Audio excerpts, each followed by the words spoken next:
The Discovery of Fortune. Come and listen to a story about a man named Jed.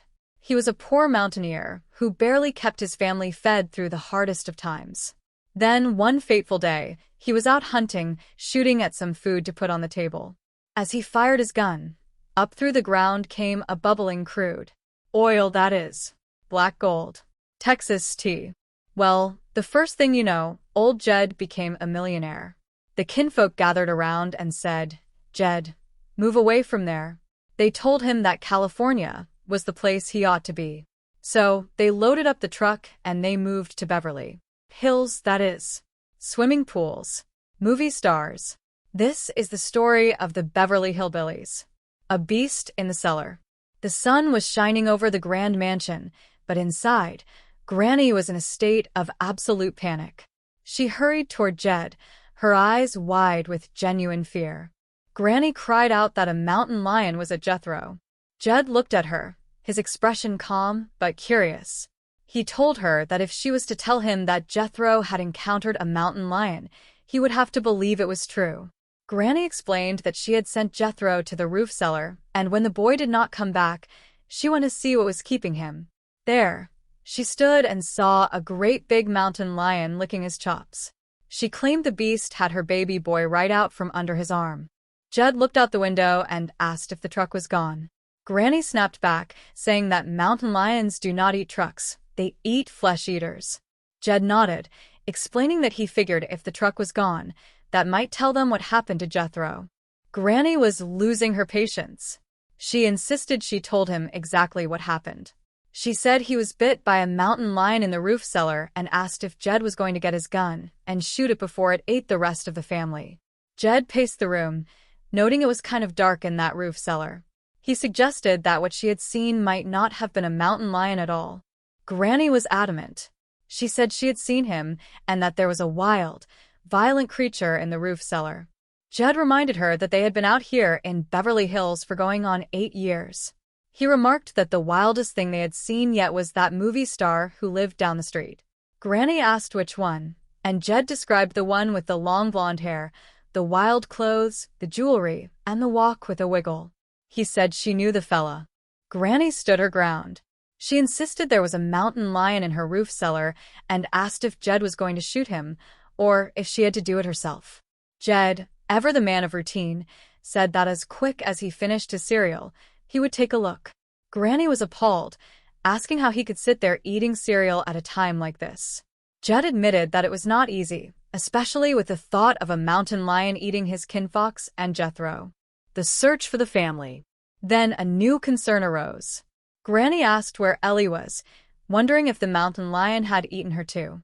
Jed replied that he had sent Ellie out to get the morning mail. He urged Granny to sit down and get a hold of herself. Just then Ellie walked in. Ellie greeted them, handing over the mail to her father.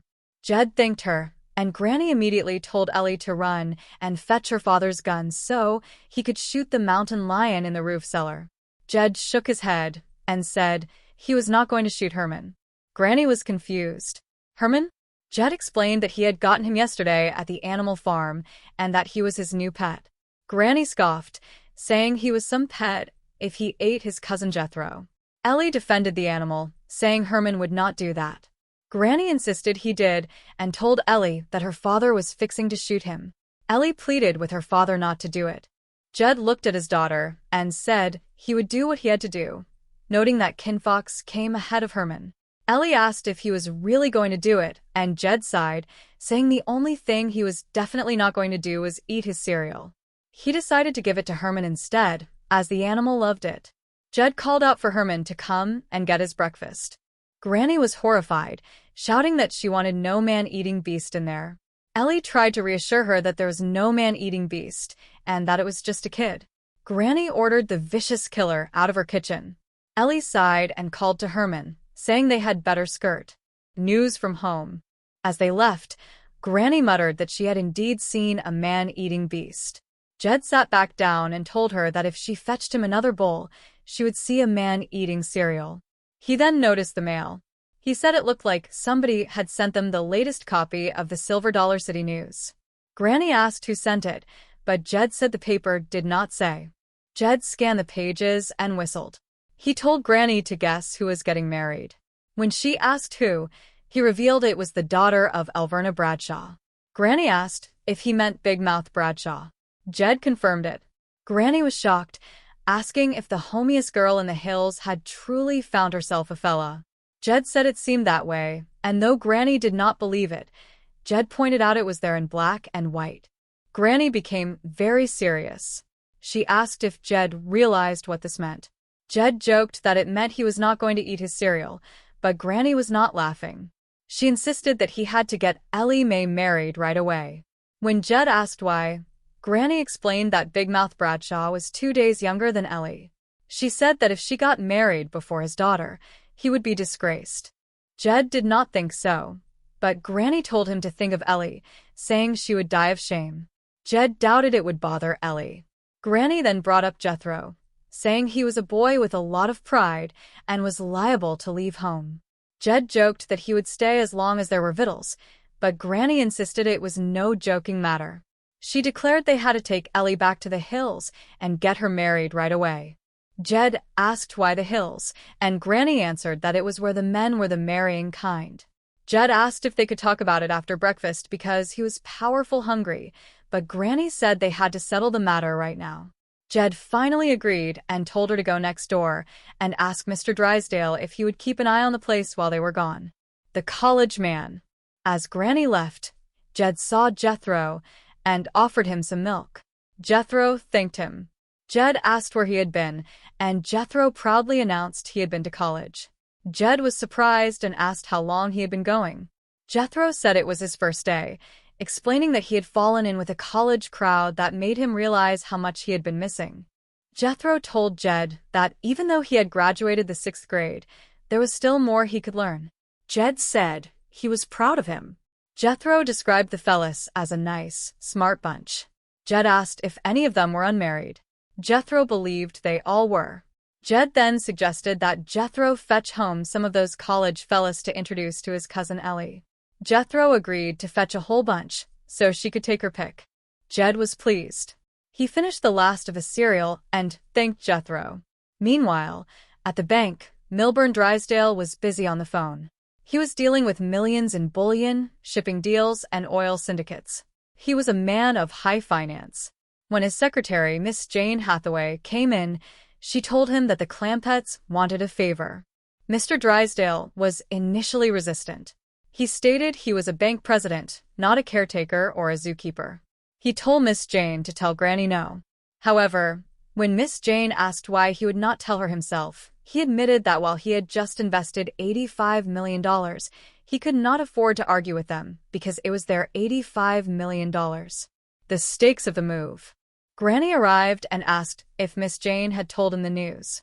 Mr. Drysdale asked if they were going to Palm Springs, but Granny said they were going to God's country, back home to the hills to find Ellie Mae a husband. Mr. Drysdale tried to convince her there were plenty of eligible men in Beverly Hills, but Granny dismissed him. She told him they would be leaving as soon as the truck was loaded and asked him to fetch all their money. Mr. Drysdale was horrified at the thought of them taking $85 million back to the hills. Granny argued it was better than nothing. Mr. Drysdale realized that if they withdrew their money, his bank would be ruined. He went into a panic, even jokingly suggesting he would puncture the tires on their truck to keep them from leaving. Back at the mansion, Jed was still eating cereal. Granny told him to make it his last bowl and get ready to leave. Jed mentioned the college boys Jethro was bringing over, but Granny was skeptical. She said they had been there 7 years, and all they had were beat-up bushes and an old maid daughter. She wanted to head for the hills immediately. The academic revolution. Soon, Jethro arrived with some of his new friends. One of them was Mitch, who had been to 12 colleges. Jed was impressed and asked what they studied. Jethro explained they did not study. They protested. They protested everything and marched with signs. Jed asked Jethro what he was learning, and Jethro listed his subjects. Down with the dean, down with the faculty, and down with the regents. Jethro spoke of the academic revolution and intellectual freedom. He said he had solved his identity problem but admitted he did not yet know what his own thing was because they had not told him yet. Ellie appeared, and the college boys were immediately struck by her. Mitch called her a chick and asked if she wanted to swing. They decided to head to the college cafeteria to break it. The final decision. Mr. Drysdale and Miss Jane arrived at the house. Mr. Drysdale was acting overly affectionate toward Granny to keep her from leaving. He claimed the bank was closed so they could not withdraw their money. Jed came in, and Mr. Drysdale warned him about the risks of traveling with so much cash, mentioning a desperate man Miss Jane had supposedly disarmed that morning. Jed told Mr. Drysdale he was set on going home because he wanted to get Ellie away from the college boys, whom he found unimpressive. Granny added that they missed the hills, the changing leaves, the trout fishing, and the hunting. They began to reminisce about the beauty of the hills throughout the seasons: Thanksgiving, a white Christmas, the dogwood blooms in spring, and the cool woods in summer. They realized they wanted to stay for a whole year, or maybe forever. Ellie returned, dressed in groovy threads she got at a swap shop, and mentioned she had been in a protest march. Jethro bragged about the raid on the cafeteria, saying they wiped out all the food. He used slang, calling Jed a soul cousin and saying he was tuned in and turned on. Jed was not impressed. He told Jethro to pack up because they were going home. Jethro refused, claiming he was a college man and wanted to stay for his education. He said he did not want to work with his hands anymore. He wanted a white-collar job and to use his head. Jed made a decision. Since Mr. Drysdale believed in Jethro's potential, they would leave the boy with him. Jed asked Miss Jane to drive them to the airport. Jethro called Mr. Drysdale Dad, and the banker could only mutter in disbelief.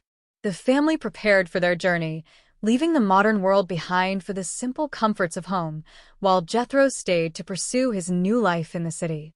It was the end of one chapter, and the beginning of another for the Clampett family.